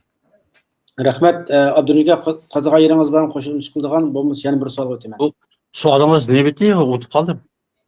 Bizniki savolimiz hozir mana chet ellarda, diasporada o'sha masalan Turkiston Islom partiyasining bodoq videosi ko'rgandan yog'i Uyg'urlar o'rtasida ikki xil bir fikr yaqin kelib chiqdi. Birisi ularni qo'llaydigan, faxrlaydigan, ularni g'urur to'yadigan, ular chuqur Xitoyga bir qarshi mumkin qilolmaydi degandek bunday pozitiv nuqtadan ko'rganlar bor. Yana bir qism tashkilotlar bularga shu bayonot e'lon qilib, bular Xitoyning nimasi, bu hech qanday foydasi tegmaydi, bunikida Xitoyning uyg'urlari deb qattiq qarshi bayonotlar e'lon qilganlar-da. Mushta qanday qo'ysiz deb Evet, doğru. Ma öyle ki Udullam cevap bergan gapga hazırki yeni men tekrar etsem bu 27 yıllık jarayonga ega bir qurolliq qism. Uyg'urlarning Afg'onistonda bo'lsin, Pokistonda bo'lsin, hozir Suriyadagi, Iroqdagi mavjudligi bo'lsin, boshlanishga 27 yil bo'lgan bir qism. 27 yilning yog'i hozircha tayyorlik bosqichida. Bir ish bo'lib qolsa, Xitoyga qarshi urush qildi, shu qarindoshlarimiz, mujohidlarimiz deb xalqimiz 27 yil shuni kutyapti. Ama bu kuş O'rta Osiyoda tashkillanib, Afg'onistonga, Kashmirga ko'chib, oxirida Suriyaga ketib qoldi. 27 yilning yog'i bugun Suriyadan chiqqandan keyin bunga qarshi qaraydiganlar, ya'ni qarshi qaraganlar kim o degan chaqda, shu 98-yili, 97-yili O'rta Osiyoda ikkiga bo'linib ketgan iqlim. Bir iqimi jihad qilamiz deb, yana bir iqimi vatanni ozod qilamiz deb ikkiga bo'linib boshlangan. Shu boshlangancha hozirgacha 27 yil yog'i bo'la bir yerga kelanmoqlik, fikrdan bir yerga kelanmoqlik, ishonch va ne bo'ldi bir yerga kelanmoqlik, bir-biriga ishonmoqlik, ham chatga qiqib kelgilik. Bu Suriyaga hozir Suriyadan chiqdigan bu qurolli kuchlar. Uning ilgarisidagi Afg'oniston bo'lsin, mayli Pokiston yoki Iroqdagi mavjudligi bo'lsin, bular vatan millat deydiganlarga nihoyatda kuchli qarshi bular. Tashkilot biz mavjud tashkilotlarimizdan buni ayblamasak bo'lmaydi. Allah qilish mumkin emas deb ular. Hatto 2013-yilda Yaponiyada chaqirilgan Dunyo Uyg'ur qurultayiga qarshi shu qarpaypoqlik mujohidlar bayonotlar qilib nima dedi? Yaponiyada jig'inzonni portlatish kerak bu imonsiz murtatlarga qarshi deb o'shunda bayonotlar e'lon qilgan. Ular shunchalik darajada yana o'z safini ayirib qarshi vatan millat deydiganlarni murtad deb qarshi turayotgan, hatto shu 2016-yil 12-yilda o'lib ketgan Ablekin Maqsim Hojim butun shu chet eldagi diniy sohadagilar e'tirof qilgan bir kishi. Shu kishining o'zini murtad deb u mujohidlar ashta e'lon qildi. O nayt ig'it undaq ishlar. Endi buni o'tgan jarayonlari var. Bu besib o'tgan jarayonlarni biz kesib elib etiblan. Bugungi yana Suriyadan chiqqan bir xil hayajonliq bu ko'rinishiga qarab buna bayasak bo'lmaydi. Allah qilib bo'lmagan, ularni g'aribga tortib akilish kim bo'lmaydi. Hatto g'aribga emas, mo'sh Turkiyaning o'zini kafir, Turkiya davlatida shu davlatga bo'ysunib, davlatning fuqarosi yashaganlik iymondan ajratib fatvo chiqarib turgan ular shu ashadagi mujohid qismning ichida. Endi bunday bir vaziyatda ular bilan bizning tashkilotlarimiz hamkorlashib, ularni g'arbga qabul qildirib, g'arbningki himoyasi orqali ular Xitoyga qarshi bir qurolliq iqimiga akilish degan gap bu bizning orzuyimiz bo'lib qoldiki, ammo shuni qilmadik deb biz undan afsuslanmaymiz ham ayblamaymiz. Bu bir masala. Ikkinchi hamda bularni nima uchun bu Xitoyga foydali ish qiladi bularniki Uyg'urlarga hech qanday bir foydasi bo'lmaydi deb bundaq baho berishning o'zidimi darvaqa 27 yillik bir mavjudlikni o'zida Uyg'urga hech qanday bir foydasi bo'lmaydi. Xuddi Dunyo Uyg'ur qurultiyi qurilgan 20 yilning yog'i ondan burungi qurultaylarniki mavjudligini tortib vatan millatning inson aqli kishilik huquqi bir qilchik foyda keltirib bermagan o'xshashlar bu qurolliq mujohid qismining mavjud bo'lishimi Uyg'urlarga hech qanday bir manfaatni keltirib berolmaydi. 27 yilning natijasi bo'lmaydi. Bo'lsin bo'ldi degan chaqda Xitoylarga bizni bostirishda asos qildiganga bularniki e'lon qilgan bayonotlari, mujohidlarning e'lon qilgan bayonotlari isbot bo'ldi va shuni xalqaro channelda ko'rsatishga bano bo'ldi. Bo'g'ini shu bo'ldi. Ammo Xitoy bu Uyg'urlarning bir qurolli kuchi borki bir yerda Afg'onistonda yo Pokistonda yoki bo'lmaydi Suriyada bu bak haybatlikka biz diqqat qilaylik degan bir narsa bo'lmoqdimi? Bo'lmaydi. Endi Nurmat Musabayniki butunlay to'g'ri. Xitoyni yoshlanmas holga keltiryapmiz. O yoshlanmas holga keltirib etish qachon bo'ladi degan chaqda hamon bir kun bo'ladi. O hamam bir gün kaçan buldu degan chaqda Xitoy Uyg'ur qurolliq urush portilgan chaqda bo'ladi. Ammo hozir mayli Suriyada bo'lsin, mayli Amerikada bo'lsin, cho'ng bir harbiy Uyg'ur qurolliq diviziyasi tashkillanib, u yerda osmonga nimalarni işte ara uçurgan raketani qo'yib turayotgan holatdami Xitoyga hech qanday bir ta'sir qilmaydi. Bizning chet ellik mavjudligimiz. Buni endi ümid kutayotganlar masalan, mushu mujohid qismlardan ümid kutayotganlar kim o degan chaqda birinchi bularning boshlanishi bilmaydigan, ikkinchi bularning o'tir qismidagi jarayonni bilmaydigan, uchinchi oxirgi mavjudlik o'tirga chiqib bir bizning bayrog'imizni ko'tarib, u yerda bir ko'rish qilgandan ko'rgandan keyin buni hayajonlatganlar, hayajonlanib zodi bizning bu qurolliq kuchimiz deb bu bizga hamon bo'lgancha Xitoyga zarba beradigan biz uchun qurolliq sapga mangadigan qo'shin deb qaraydi. Ma'noda umidlandi. Endi bularni ayblayotgan, tanqidlayotganlar kim bo'lsa, başlanışdan boshlab hozirgachilik bularga diqqat qilib kelayotgan, bularning mang'an, to'g'an, qilgan ishlarini bir-birlab bilib kelayotganlar. Bu bir Alanın özü endi bu Türkistandagi Türkiston mujohidlarining o'zi biz Sharqiy Turkistonni azoblaymiz deb bayon etilgan qoldi hozir. Ashta chiqdi o'ttirga. Bunda chiqayotgan chaqda sen yolg'on, sen azoblanmaysa bu yolg'on gap qilma deb unda xirat gap ish bo'lmaydi. Ammo xalqni yana bir hayajonning o'ziga qurbon bo'lib ketmasligi uchun bir xalqqa bir tushuncha izoh berish kerak. Xalqimiz xuddi 2012-yilgi hijrat balasiga kirib, hijrat tashkiloti bilan minglab qurbon bo'lib ketganga o'xshash bu qatim bu hayajonning qurboni bo'lib ketmoqda. Suriya ayrim bir davlat, o yangi qurilayotgan bir hukumat u yerning hayajonini berib, siz bu sapga yana bir qatim qaytilib ketishki, hayajonga kirib qolmanglar deb ogohlantirish kerak. Kim deydi? Rahmat. Yani Uyg'urlar qurolli qismi Xitoyga hech qanday ta'sir qilmaydi desak, vaqtda Uyg'ur qurolli qismini qurishning hech surati yo'q. Ta'sir qilgan, Xitoyga zarba bergan 1997-yili, ya'ni bir davlat kichikdan Qirg'izistonlik bir davlat bo'lsa, bir davlat kayningizdan qo'llasa, Xitoy qarshi harakat qila olasiz, qildik. 1997-yilda Turkiyaning Buyuk Birlik partiyasining yetakchiligida biz Uyg'ur mujohidlarini Afg'oniston Keşmir'de terbiyeli ekilip, O'rta-Osiyoga vatan kirgizib Xitoy vatanda nurg'un urushlar bo'ldi. Hamda bu urushlar cho'ng'ish ashlama shu vaqtdagi texnikasi bo'yicha, shu vaqtdagi Uyg'urlarning o'rgangan urush taktikasi bo'yicha Xitoyga zarba berdi. O'rta-Osiyoda cho'ng bir qadar bundan Xitoy payda oxiri Turkiya bizni setibetdi. Jiang Zemin bir medal verib, Turkiya Xitoydan boshqarilgan bomba bugungi Turkiyaning Xizar A deydigan boshqarilgan bombaning texnikasini elib bizni setibetdi. Agar Turkiya sotmagan bo'lsa, biz shu vaqtga qurolli harakat O'rta Osiyoda mavjud bo'lib turadi, balkim Shanxay Harbiy tashkiloti qurilgan boshqacha bo'ladi. Bir davlatning, ya'ni kuchli bir davlatning himoyasiga erishsa, qurolli kuchda natija bo'ldi. Qora to'g'ri desa, agar qurolli kuchni bir davlat qo'llamasa, ya'ni Chechenyanga, Afg'onistondek, Suriyadek hukumatsiz o'z ojiz yerda turaversa, u Uyg'urlar hech kim qilolmaydi. Qurol qancha kuchli bo'lsa, shularning bo'ldi. Ammo bizni bir davlat qo'lishga, shu davlatning qo'lishiga erishish uchun bizning g'arbdagi qilayotgan davlatlarimizni aloqa qilib yo'l ochish kerak, deyapman. Endi gap qiladim jana. Maya bir izoh berib qo'yaman. Bu 97-yil O'rta Osiyoga tashkillangan bu harakatning o'zi Turkiya setyapmidi. Asli temelden setiş uchun, ko'zir qilish uchun qo'llangan bir harakatdi. Masalan, 96-yil 4-oyning 24-kuni Shanxayda 5 davlat birlashib, Shanxay ittifoqini qurdi. 96-yil 4-24-da. 97-yil 5-oyda O'rta Osiyoga bu qurolli harakat qilganlar tashkil chiqdi. Buni ta'minlash nima degan chaqda 5 davlat bu strategiyani tuzgan. Turkiya sirtdan qatnashgan bu ishga. Turkiya setyapmidi. Turkiya dal ko'zir qilib qo'llanish uchun yana bir paxlanda boda Qirg'iziston u paxlanga yaylaq berdi. Turkiya u paxlanga yo'l ko'rsatib, sakini oldiqsa qo'yib yetakledi. Bu Qirg'izistonning yaylig'ida yaylab azroq pishlangan bu kuch ne bo'lganda vatanga asli kirib, Qirg'izistonning, Qozog'istonning chegaraniki ruxsat qilish bilan ko'z yumish bilan vatanga o'tib qurollar.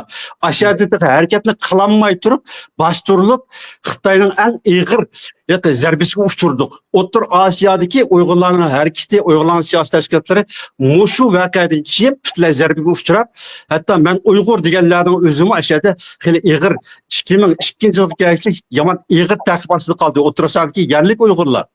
Buniki ziydi shunchalik bo'lgan.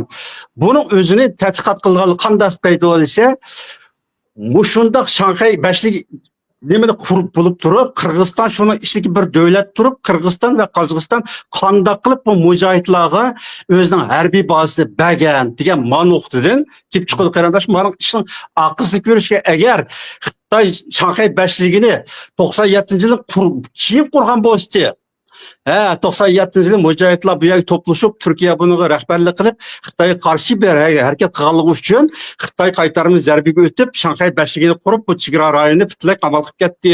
Chegara davlatni deyishga bo'ladi. Ammo Xitoy dal shundan burun qurdi, 1 yil burun qurdi. 94-24-kunishi Shanxay ittifoqini qurdi. 97-5-oydan boshlab mujohidlar udul vatandan turmadan chiqarildi O'rta Osiyoga. Bu ishning jarayonlarini men bildigan tursam, O'rta Osiyoda men tug'an tursam, shu yerda men Qirg'izistonda KGB'ning turmush yatgan tursam, shu 96-97-yillar. Bu ishlarning hammasi bizning beshimizdan o'tgan ishlar. Shuning uchun ma'lum asosi bo'lg'ashqa bularni tanqid qilganlarning asosi bo'lg'ashqa, birinchi kelib chiqish jarayoni shu bilik, ikkinchi mavjud jarayoni shu bilik, uchinchisi 2008dan 2016gacha bularning e'lon qilgan bayonotlari Xitoyga qarshi. O vatandagi bo'lgan harakatlar, mo'shani hammasi yig'ilib kelib, bir qatimda O'rta Osiyolik Uyg'urlarni vujudtirishga foydasi bo'ldi, ikkinchi qatimda lagerni keng ko'lamli echib, Uyg'urlarni bostirishga foydasi bo'ldi degan ma'noqdan bular Uyg'urlar xatarlik, Uyg'urlar ziyonli harakati mundaq baho bergilik.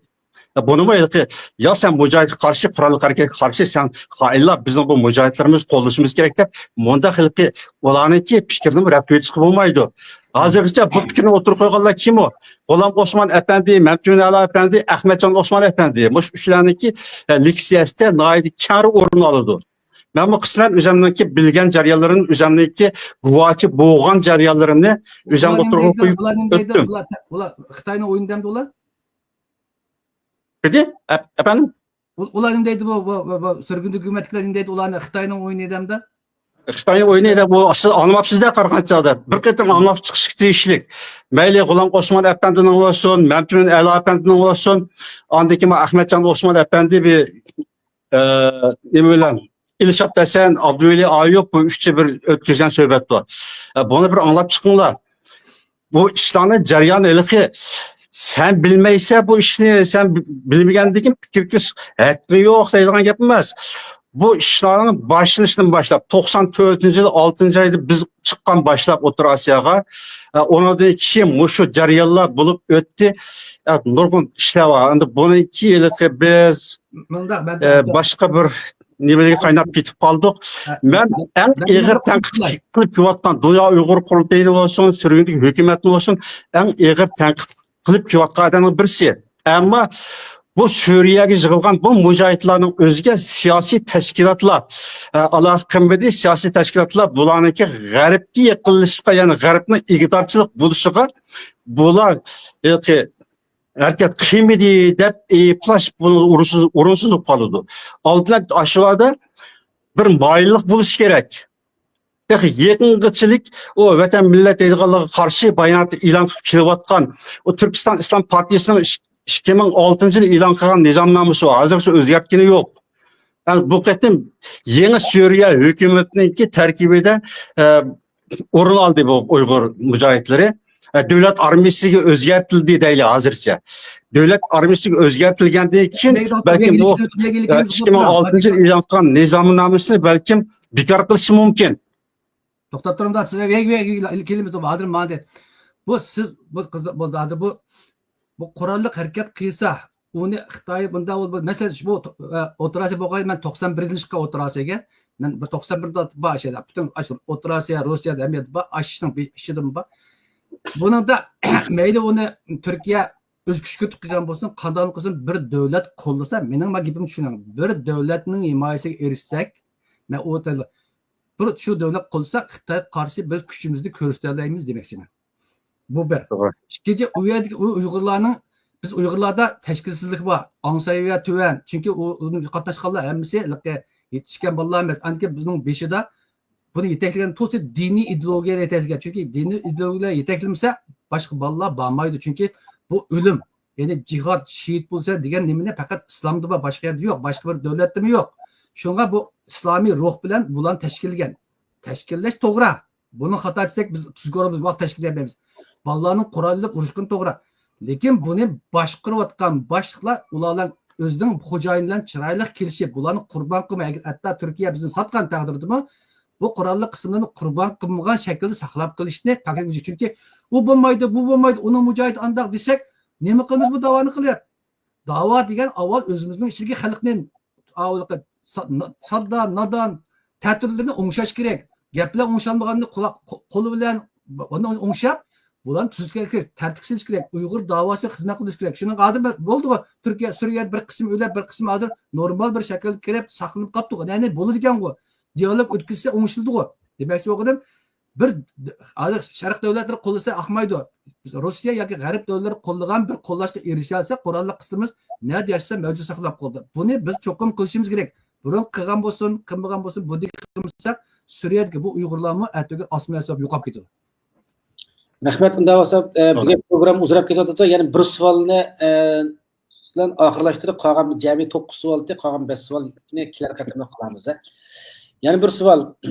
Bir qancha kun ilgari, ya'ni 2024-yil 29 dekabr YTSH, ya'ni Hayat Tahrir Sham boshlig'idagi Suriya yangi hukumati Davlat Mudofaa Ministrligi qulg'onlikni va har qaysi qurolli guruhlarning tarqalib birlik qilingan Suriya armiyasi tashkillanganligini e'lon qildi. Vaqtli hukumat Mudofaa ministri e'lon qilgan Suriya armiyasiga 5 diviziyaning birisining Uyg'ur qo'mondoni Abdulaziz Davud Xudoberdi bo'lib tayinlangan. Undan boshqa Uyg'urlardan Abdusalam Yasin Ahmad va Mavlon Tursun Abdulatga polkovnik bo'lib tayinlanganligini e'lon qildi. Uyg'ur qurolli kuchlarining Suriya davlat armiyasida turishi dunyoga va biz Uyg'urlarga Xitoy hukumatiga qarata nima tushuntirib turdi? Bu savolning javobi bilan Matimin to'xtalib programımız oxirlashamiz.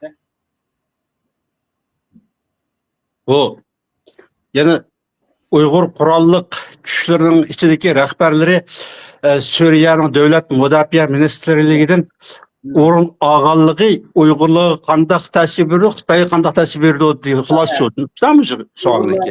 Dunyoga ham Xitoy hukumatiga qanday endi Uyg'urlarga chet eldagi Uyg'urlar Samsun ko'rmagan qalanda tunuğu düm düştü degan o'xshash biz hayotimizda qurol bilan etish baxmagan haq o'g'ashqa, ya'ni qurolli ish qurol bilan hal bo'ldi, vatanning ozodligi qurol bilan hal bo'ldi deb qaragan bo'g'ashqa, Xitoy bizni askarlikdan mahrum qilib, qurol tutishdan, qurolning qanday narsa ekanligini bilishimizdan mahrum qilgan bo'g'ashqa, biz qurol kuchi bilan ishimiz hal bo'ldi deydigan bir qizg'inlik azaldan bor.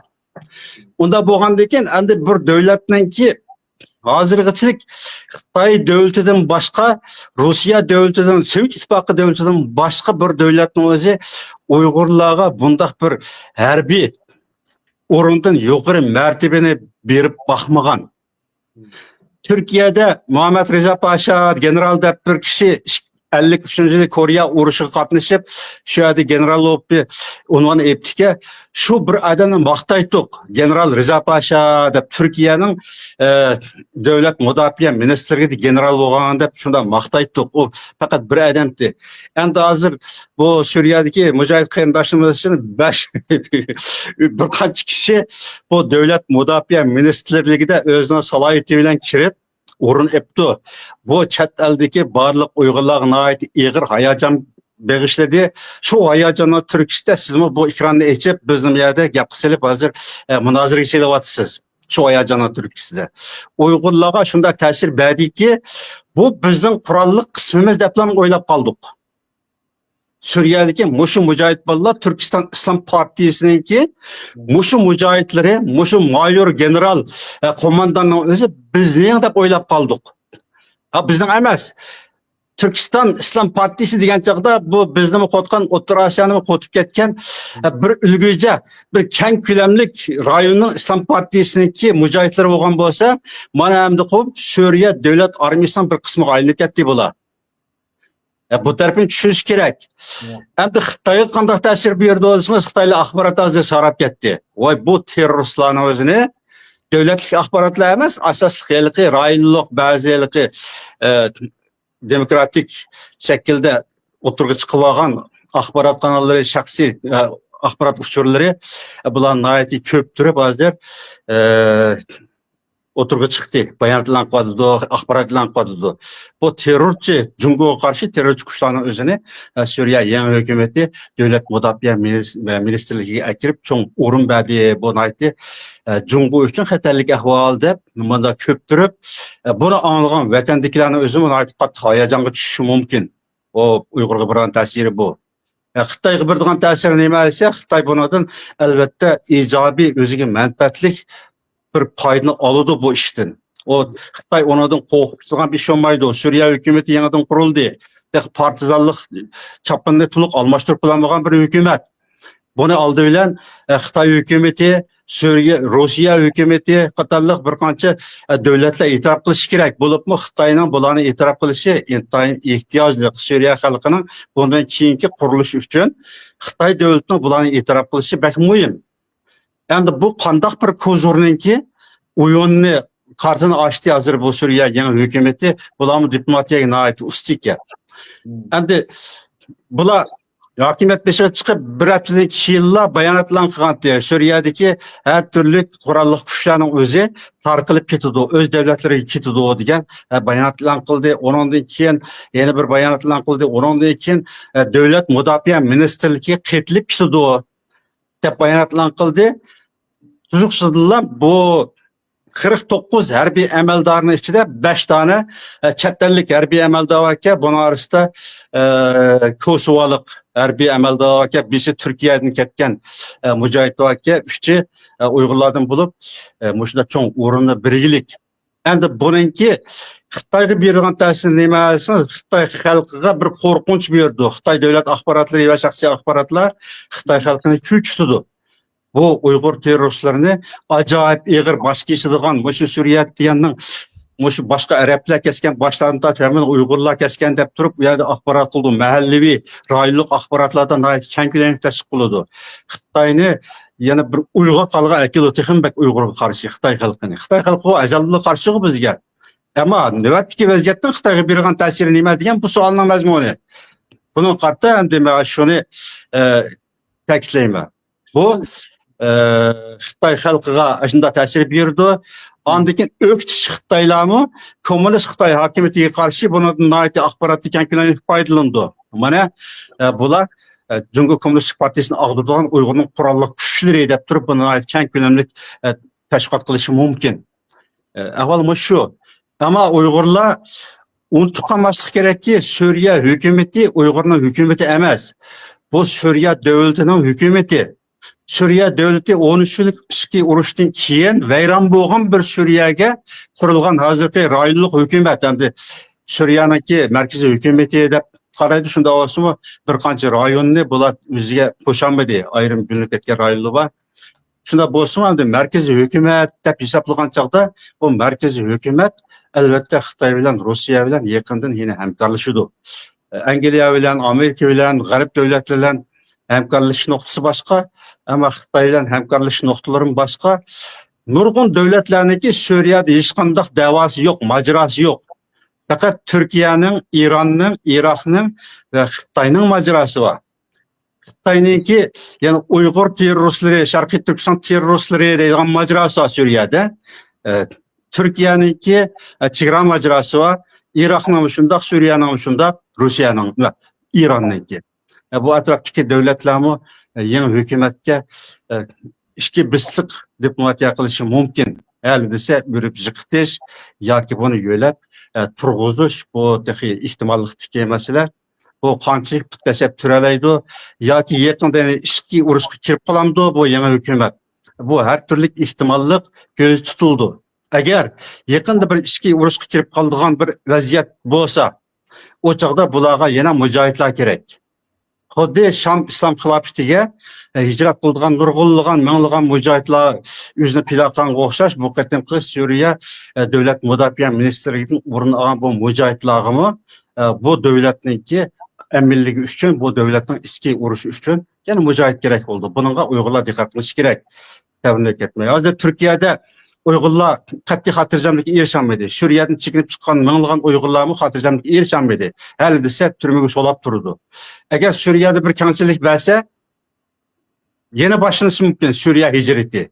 Hiç olmasa Türkiye'deki bu xatircəmlikə erişənməyən qarindaşlar Türkiye hükümetinin besim bilen, xuddi Xitay hükümeti besim qılıb Suriyaga ürkütüb hicrat qıldığına oxşaş, Türkiye AK Partiya hükümetinin besimiga uçrab bu yerda hem yaşaş imkoniyati nihoyatda qiyin ahvolda. İkinciden xatircəmlikə erişənməyəndikin yeni bir hicret dulqunu başlanışı mümkün. Bu her ihtimalliğini göz tutuş lazım. Rahmet. Rahmet. Yani var sonrası bir sıkıp kaldı da biz Uygur bo'lgan ta'siri, Xitoy bo'lgan ta'siri, xalqaro bo'lgan ta'siri qanday? Xalqaro bo'lgan ta'siri, xalqaro buningga qandaq inkas qilishini biz oldin tasavvur qilib olmaymiz. O Suriye hükümetinin rahbari bo'layotganlarmi yaqindagi xalqaro terrorist bolalar 5-10 milyon tutuşburga chiqargan shunday odamlar onu terroristdan kechirim qilib resmi bir qonunluq hükümetning rahbarlari deb e'tirof qilish bosqichiga o'tdi. Endi o hükümetning tarkibidan o'rin olayotgan Uyg'ur qurolli kuchlarini Rossiya davlat mudofaa ministrligining askarlari deb tanishi mumkin xalqaro. Eğer ular ya biz bu devlet mudofaa ministrligiga katılmaymiz, özümüzden Türkistan İslam Partisi diye mevcutluğunu saklaymiz da bölünüp çıkıp ma'lum bir rayonga küçük ketken çağda belki xalqarалық onunla bir xil ta'sirde buluşu mümkün. Ama hazırki ahval aslında o xalqaro ahvalni Suriye devlet armiyasining bir qismi deb e'tirof qilishga majbur bo'ldi. Rahmat. Nurmehmet'ke bu vaqt sizningki boshqa fikrlaringiz var. Bunda endi o boya dedik bizning chet eldagi Uyg'urlar eng yuqori vazifa bu Marbejatda Mehmet bin Rıza Paşa dedi. Chet el yani O'rta Osiyoda bor. Bu vazifa olgan Uyg'urlarimiz, Uyg'ur harbiy amaldorlarimiz o'qib, bilim bilan yoki hukumatning o'stirishi, yetaklashi bilan o'sganlar. O'sib shu yerga chiqqan. Masalan, Rıza Paşani o'qitdi, o'qigandan keyin baldaq hukumat o'stirib oldi ya urushga kirdi. Ama jang maydoniga bormagan bo'lishi mumkin, qo'mondon bo'lgandan keyin shtab tutdi. Men O'rta Osiyodan polkovnik masalan Qahramon Xo'jamberdim polkovnikda, yana nurg'un polkovniklar bor O'rta Osiyoda Uyg'urlardan. Bular hamsi shu Sovet ittifoqininki o'qitishi bilan o'qib bo'lgan. Ama Suriyadagi bu Uyg'urlarning bugun kelishib, bosh qo'mondonning maktab saviyasida yo'q edi, boshlang'ich o'qigan diniy maktablar. Amaliy jangda urush qilib, jinini tik turib, ikki bolasini, xotinini o'ldirib, quriblar. Nurg'un amaliy tajribalardan yani bir gruppa yani HDC'nin qoyil qilib turib bu qatim kirdida, bu o'xshamaydi. Yani eğer Uyg'urlarningki jangovarligi, botirligi, qobiliyatilar chiqdi. Bundan Uyg'urlar albatta faxrlanadi. Nima faxrlanadi? Chunki chet elda biz Xitoylar urushamizmi, chet elda urushib, dunyoda hozir O'riston urushdi, bular Eronliklar urushdi, Asadlar urushdi, ularning shunda ilg'or qurollar qarshi urushib, hayot qilib, hatto Shamning oxiri Suriyaning ozod bo'lishiga 3 liniyada askar chiqadi bular. Latakiya, Homs ham Damashqqa. Ashning ham urushlarda mush qo'mondoni bor ekan. Ya'ni o'zining amaliy tajribasi, urush taktikasi, Uyg'urlarning urushchanligi, qobiliyatini ko'rsatganligidan Suriya hukumati buni bari, ya'ni yolg'iz Uyg'ur emas, bashi kiribdi. Endi bu Uyg'urlardan biz faxrlanishimiz kerak, g'ururlanishimiz kerak. Ya'ni bu Uyg'urlar mayli nima uchun urushgan bo'lsin, o'zining jangovarligi, fidokorligini dunyoga isbotladi. Ya'ni dunyoga kelgusida favqulodda Uyg'urlarni biz Xitoyga qarshi qo'llansak, bular yaraydi ekan, bular jangovar ekan, qo'lda qurol solar ekan, qo'rqanchaq emas ekan, qochadigan emas ekan degan bir hukmni xalqaro berdi. Bu xalqaro mening tushuncham bo'yicha. Agar xalqaro favqulodda Xitoyni agar kelarlik oydan mushay boshlandan bugun boshlab, agar Trump hukumati chiqib Xitoyni bir jihatdan jazolayman desa, g'arbdan agar favqulodda Uyg'urlarni bir davlatning qo'li bilan qo'llab Xitoyga solaman desa, bu Uyg'urlarga umid bor. Ya'ni xuddi bugun Kurdlarni Turkiyada, Suriyada Kurdlarni qo'llayotgan g'arb dunyosi bir kuni Uyg'urlarni qo'llab qolsa, qo'llash niyati bo'lsa yoki niyati bo'lish ehtimoli lingib taqtaq bo'lib qolgan bo'lsa, bu Uyg'urlar isbotlaydi. Ya'ni bularni qo'llasak, qo'lda qurol tutolmaydigan xuddi Kurdlardek jangovar sodiq millatga degan bir ifodani ifodalaydi. Quruq gap sotadigan qochqon emas ekan. Buni yo'q. Endi bu yerda Uyg'urlar hozircha Suriya hukumati mayli qanday sistemni qursin, nim qursin, bu hozir Suriyaning ba'zi fuqarosi endi. Albatta Xitoy bular Turkiyaning fuqarosi turib, Turkiyaning bir milliy armiyasining tarkibiy qismi turib, Xitoyga qarshi bir harakat qilmaydi ham qilg'izmaydi. Davlat sistemasi shunday bo'ladi. Chunki agar Suriyani atigi Xitoy qo'llamasin, Suriya hukumatining nomidan bular qilolmaydi. Favqulodda bizga bir yerdan bir davlat Xitoy qarshi yoki biz o'zimiz kuchlanib Xitoy qarshi bir harakat qilamiz desak, Suriyadagi Uyg'urlar bizning eng asosli qurolli qismimizning manbasi shular. Chunki ularning qurol tutgan, ularning ichida askar bo'ldig'inim bor, bu daqini kirib ketib askar bo'lmay fuqaro kuydiginim bo'ladi. Chunki qurol tashlagandan keyin fuqaro hozir yangi hukumatning raisida hamma qurol tashlab askar qitildigining askar bo'lsa, askar qitilmaydigan fuqaro bo'lsa deb. Shunda ikki xil Uyg'ur ayrildi Uyg'urlar. Ayrilganki bular Suriyaning nüfus tekshirish var ular yaqinda. Nüfus tekshirish qilib, nüfus tekshirganda bu yerga ko'chib kelgan hamma xalqni elishi mumkin. Shu qatorda Uyg'urlarmi u yerning fuqarosi. Chunki yangi Suriya davlatining qurilishi uchun bular to'p qo'shganni mencha Suriya qo'g'lab chiqarib o'tmaydi. Ularga grajdanlik fuqarolik berdi. Ular ishada qoladi. Qaraki bular endi kelgusi ular hozirgi ularning degan shuarlar qaraganda bizning maqsadimiz bu emas. Biz Sharq Turkistonni vatan ozodligimiz davlatida ayt degani bo'yicha bularga bir fursat, sharoit, iqtisodiy manba, qurol biroq manbasi kelib qolsa, bular uni qiladi, qilmaydi. Shuni qildirish uchun hammamiz har tarafdan kuchishimiz kerak. Yolg'iz quruq gap bilan bo'lmaydi.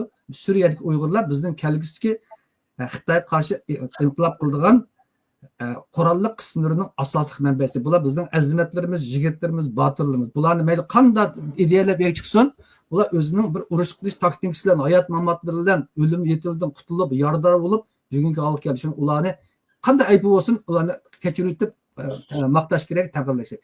Endi buning Xitoyga qanday ta'sir bo'lsa, Xitoyga qo'rqinch soldi Abdurahimjon dedi. Xitoyga qanday qo'rqinch soldi? Lekin bizning vatandagi Xitoylar uncha qo'rqinch solmaydi. Xitoy hukumatiga biroz anjish qildi, favqulodda biz o'ylaganning natijasini o'ylaydi Xitoy. Bizning kichkina bir yerim davlatimiz ku. Xitoy bu Uyg'urlarni necha xil operatsiya qilib, necha xil analiz qilib, bu Uyg'urlarni balki Suriya yeng qilgan hukumatlar bular so'zlashidi. Ular ya tarqitib yoki bizni qaytarib ber deganlarni qiladi. Hamda uning qarshi keyin Turkiya hukumati va Turkiya deydi, G'arb deydi. Bu yerda nurg'un diplomatik urushlar, anglashmalar, so'zlar bo'ladi. Lekin Xitoy andish qiladi, qilmaydi emas. Chunki qurol tutgan bir Uyg'ur, bir guruh Uyg'urning dunyoning bir bo'lagida mavjud bo'lishi Xitoy uchun har zaman tahdid. Xitoyning manfaati. Shuni Xitoy bu Uyg'urlarni har zaman ehtiyot qildi, tahdid qildi. Lekin Xitoy fuqarosiga qo'rqinch haqida sololmaydi. Chunki biz Yaman Jiroqda hozir ayliqqa chiqqan telegrafning kelisini bir kunda 1,5 million odam ko'ribdi. 900 ming kommentlar inkas. Shuni hammasi bulan Shanxi qildi jiqroq. Xitoy o'xshaydi yozganlari. Bu to'rtta odamlar biz Xitoy kelalardan o'tib Suriya Jiroq tursa, bunda tursa, siz ikkita avtomatik bilan tankanglar biz Jungodek qudrat kelamiz. Ularning degan gaplari ba'zi haqli. Chunki biz u yerga borolmaydigimiz haqli.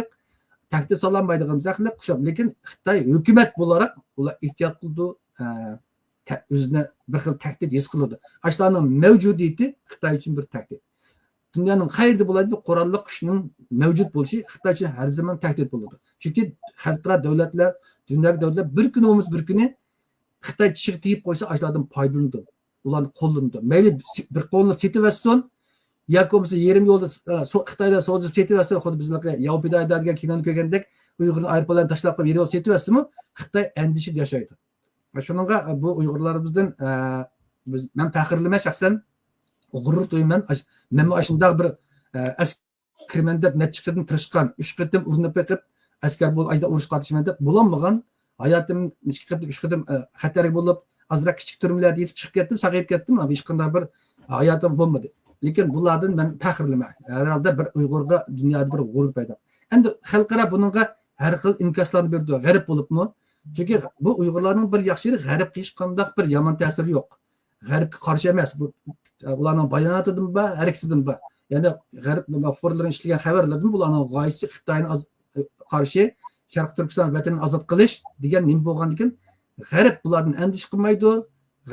G'arbning bular qator hech qanday faqat andish qildigini Xitoy. Buni kelgusi taqdirini bir taraf qo'ydirdigini Suriya hukumati, Turkiya hukumati. Ammo ikki hukumat agar favqulodda Xitoy bilan bo'lib qolsa, bularni taqib o'tish kerak, taqib mumkin yoki boshqa tutib berish mumkin. Lekin bu ehtimollik bak yiroq. Mening qarashimcha. Rahmat. Bugun jami 9 savol tayyorlagandim. Hozir 4 savol tugabdi. Endi programmani uzatib ketgan savolni misha to'xtalib temalarnikini. Bo'ldi. Qolgan yana bu Suriya ahvolida yangi-yangilar xabar chiqyapti kunda degandekda. Yana savol yig'ilib qolib, buni davomli biz qo'g'lab biz yangi o'zgarish olib qolib mas savollarni tayyorlab programmamizni davomlash qildi. Bu programning ikkinchi qismini kelar qatimda boshlaydi. Qanday kelar qatim qiladi? Ko'p rahmat.